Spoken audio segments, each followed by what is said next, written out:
when Lee asked me if I'd make a presentation, I asked her what did she hope to gain by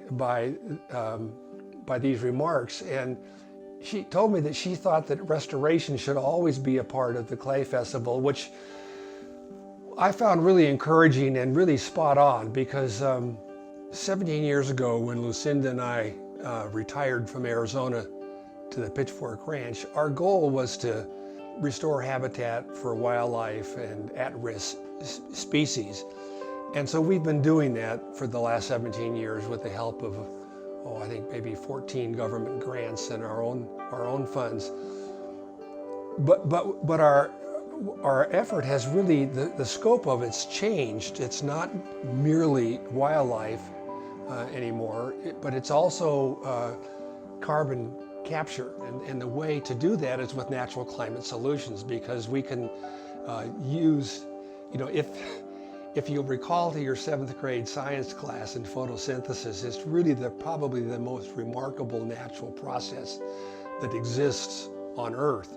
When you think of plants that ingest carbon dioxide, 1 molecule of carbon and 2 molecules of oxygen, and they take that carbon dioxide in, and then they spit back the oxygen for us and other animals to breathe, and then they use the carbon for themselves and for the subsurface life, the world that's in the soil. And we don't pay much attention to that, and science hasn't paid much attention to it until recently. But it turns out that the subsurface world is really critical to plants. And without plants, there's no oxygen, and without oxygen, there's no humans. So that subsurface world is important, and it turns out that when a plant takes in carbon, it uses about, I think it's 60% of the carbon for itself, and then it inserts 40% of that carbon into the subsurface world. And they've determined that there are, in 1 cup of healthy soil, there are more animals in that cup of soil than humans that have ever lived on the planet. So the subsurface world is complicated, it's dense, and it needs to have carbon to survive. And without plants recapturing carbon, they can't survive. So one of the things that we can do, we can drive less, fly less, and eat less meat. But we can also do some habitat restoration. And I'm acquainted with restoration projects in Grant County on rental property in town, on residential property, on 20 acres, on 80 acres, on 11,000 acres, and 200,000 acres. So these grade control structures can be installed on property, and all you're trying to do is slow down the water and capture the rainwater that falls on your property, to keep it on your property, and then also to prevent the erosion and capture sediment that's in flows, flood flows. That's the whole key behind this restoration project that we're doing, and you all can do on your property, no matter what size property you have. I think that natural climate solutions is going to end up being a really significant approach to contending with the climate crisis. And we've realized that there's a cienega on this property, and a cienega means slow-moving water in Spanish. And the cienega captures lots of carbon, and so by improving the cienega, we're playing a small part, taking a small part in contending with the climate crisis. Cienega is a Spanish term for marsh, shallow gradient wetland meadow, surface water that slowly migrates through dense sponge-like vegetation. Cienegas are often associated with seeps or springs, as the geomorphology forces water to the surface. There are only 155 known cienegas in the entire region of Arizona, New Mexico, Sonora, and Chihuahua. Well over half are permanently dry, and those remaining are severely incised, with more than 95% of cienega habitat dewatered since European arrival. The remnant Cienega pictured here is in the 56 square mile Burl Cienega watershed on the Pitchfork Ranch in southwest New Mexico, making up only about 5 miles of the 48-mile long Burl Cienega watercourse. Trees drown in healthy Cienegas, but most of the Cienegas that remain, similar to the 2-mile portion of the Cienega shown here, are incised and infested with succession Gooding's willows, trees commonly seen where Cienega water returns underground, down channel, and the watercourse becomes riverine riparian or saccatone flats, as seen here in the lower 7 miles of the 9-mile reach of the waterway on this ranch. Cienegas developed slowly over a period of about 8,000 years after the last ice age, once the rapid ice melt slowed. But in less than 200 years, humans have essentially destroyed what nature assembled over millennia. The causes of Cienega losses are similar to those that transformed the Southwest into the arid land it is today.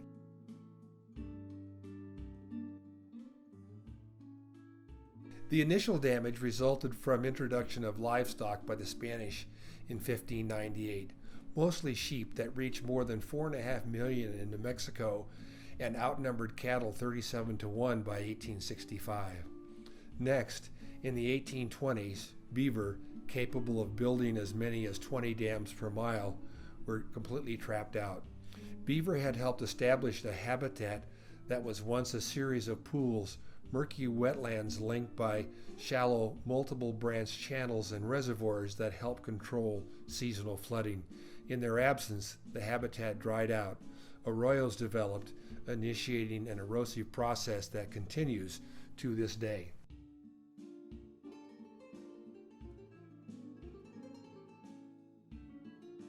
Like the one pictured here, many Cienegas suffered further damage when early settlers recontoured broad Cienega Canyon flats in a misguided effort to prevent flooding of their agricultural fields. Dikes, ditches, and dams pushed water into fast-moving, concentrated flows that inadvertently created deep, high-walled incisions, draining Cienegas already damaged by too many sheep and no beaver. The rise of enormous herds of cattle, totaling nearly 2 million New Mexican animals by 1890, combined with severe drought of that period, brought about further damage to Cienega habitat. These 5 causes, sheep, absence of beaver, agricultural recontouring, cattle, and drought, were all amplified by the elimination of fire, occurring on average every 10 years before European arrival, that had allowed grasses to outcompete trees. Efforts to increase the recognition of Cienegas, restore and preserve them are important. Because of the abundance of plants and animals that evolved in Cienegas and are dependent on them, along with the inordinate number of endangered and at-risk species found in arid land water, as well as Cienega's immediate and lasting response to restoration, the arid land Cienega is arguably the best restoration investment limited public funding can accomplish. There have been 2 really important papers that have come out in 2017 and 2018 on natural climate solutions, and it turns out that 37% of the Paris Climate Accord goals can be accomplished with natural climate solutions. And scientists have identified 21 different approaches to the utilization of habitat that can accomplish 37% of the goals of the Paris Climate Accord. And one of them of the 21 is restoration, which we're doing here. So it's been said that we live at the most important moment in human history because of the climate crisis, but obviously the climate crisis hasn't had the stick or the staying power that it needs to have. And so it's our hope that with the COVID-19 pandemic, that crisis, and then the Black Lives Matter police brutality crisis that's going on right now, that Americans are going to get acquainted with crises and the fact that we're in crisis and how to contend with them. And it's sort of our hope, and maybe it's an odd hope, but it's our hope that that acquaintance with the climate crisis, with the COVID-19 crisis and the Black Lives Matter crisis, that awareness will transition into the climate crisis, which is far, far more critical than the pandemic crisis that we're contending with now. So what we're going to do is we're going to go up and look at some grade control structures. Cool. Okay. It's not a game, it's a rich thing.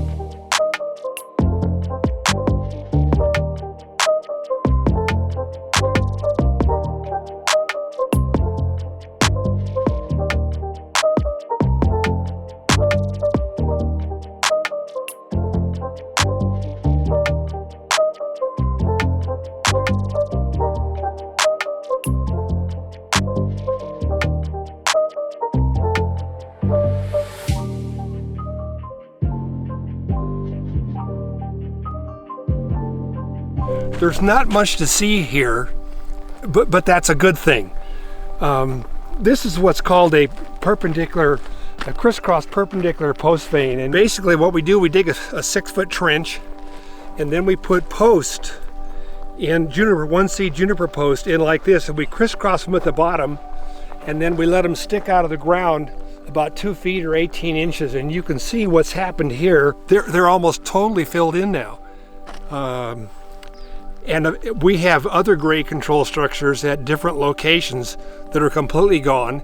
And in fact, we put a second tier atop the first tier and a third tier atop the second tier. So you've got like 5 feet of captured sediment. And you can see up there where there's a short row where there's posts that are pounded in. And then right here is another row. And these actually, they weren't pounded in, they were put in with a backhoe and then backfilled. And then another row here, and then there's another row up there. So there's 4 of these rows.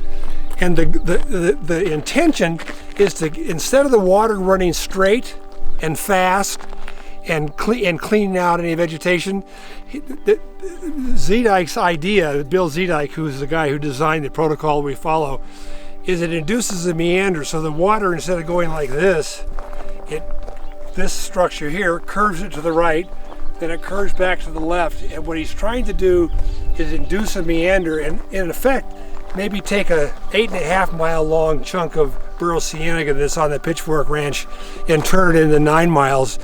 And so when you see the same location photographs that were taken from here, you'll see where there's no structures. There's a picture of a tractor, and then as you look down to the right, you'll see no tree, no vegetation whatsoever. This was like a bowling alley. This was slick. And now when you look down channel, if you'll just turn your video around, you'll see all that vegetation. That's all new. This is a one rock dam. We've installed probably 1,000 grade control structures on the ranch. 800 of them are one rock dams that are built by hand. And you can see what the whole concept is of a one rock dam. This used to be a big dip in the road. And so this was a natural structure. We moved a couple of rocks over to build the first tier. And then we came back and we built a second tier once it filled up. And then once the second tier was full, we added this very top tier. And you can see what's happened. And I think we may put another tier here, or we may just be finished. I mean, you don't do this forever. Our hope is that after you do a certain amount of these grade control structures, that you have a process of self-healing takes place. And so what's going to happen is the grass is going to creep down into this, what used to be an arroyo or a gully, which is now filled up with captured sediment, and it'll eventually fill in with grass and basically take care of itself. So we don't want to do this restoration forever. We want to give it a little bit of a nudge and help it. Crop here, and they didn't want the water to ruin their crops, so they pushed the water off to the side, and of course it went fast, and that's why it insized. That's why you've got this big 10-foot ditch here instead of a big wide Cienegas. So we're trying to fill that ditch up with soil. What we're going to go look at is, it's not very interesting because you can't see very much, but this is filled up, a second tier atop the first tier, a third tier atop the second tier. So what we're going to do is we're going to look at the very third tier, but you can't hardly see anything down there because it's so overgrown with vegetation. Which is the intention? Which is the intention, that's right.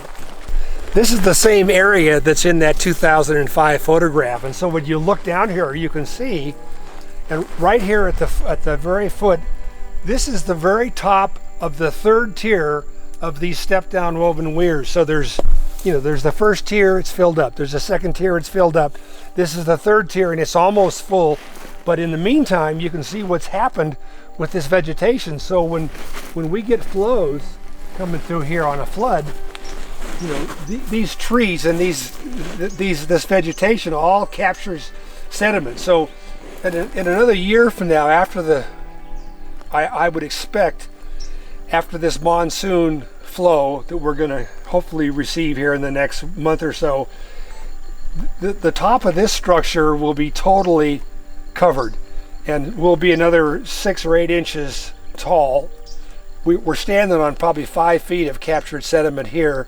And then from here on out, I think it'll continue to self-heal. It won't need any more grade control structure because there's so much vegetation in here now that this vegetation will serve as grade control structures and capture the sediment that is suspended in flows. This is the west boundary of the Pitchfork Ranch. That's the C-Bar Ranch there. So you can see our neighbors are giving us all this sediment because this all comes from their ranch. So hopefully this is not going to be restored in our lifetime. Careful, I'm sad to say, but somebody will have to finish it because this is not going to totally access the terraces in the next 20 years, which is probably all the time we have left. And so we're going to go down now and we're going to look at another location where we have these step-down woven weirs, and I've chosen that location because I think it'll demonstrate better how this functions and what the consequence is, instead of being in the middle of just a big pile of brush. The principal rule of all restoration is get the cattle off the riparian areas. You just can't restore a riparian area as long as you've got cattle. You can have them come in during the dormant season and maybe eat for a month, but that's it. Okay, this is the next stop, and the reason why I picked this location is because, see, these are step-down woven weirs that you can see. There's the same kind of structure where we just came from. Mm-hmm.